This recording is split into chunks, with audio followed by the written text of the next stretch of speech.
Mga kahuwan, panoorin ang video na ito upang alamin ang pinaka-latest na balita tungkol sa lagay ng panahon at bagyo update today.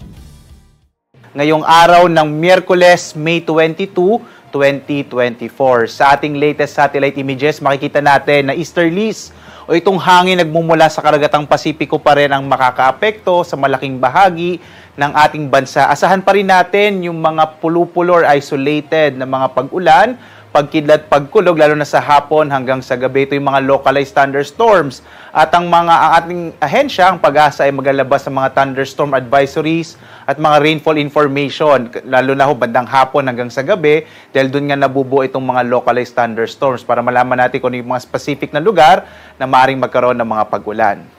Samantala, bagamat wala tayong low pressure area pa na binabantayan sa kasalukuyan, meron tayong isang cloud clusters dito sa may silangang bahagi ng Mindanao at inaasahan natin na posible na magkaroon ng low pressure area. Maaring ma-develop itong cloud clusters into low pressure area at ngayong araw o bukas at maaari itong lumapit dito sa ating bansa. Hindi rin natin inaalis yung posibilidad na kung ma-develop ito o maging isang low pressure area, posible din itong maging bagyo.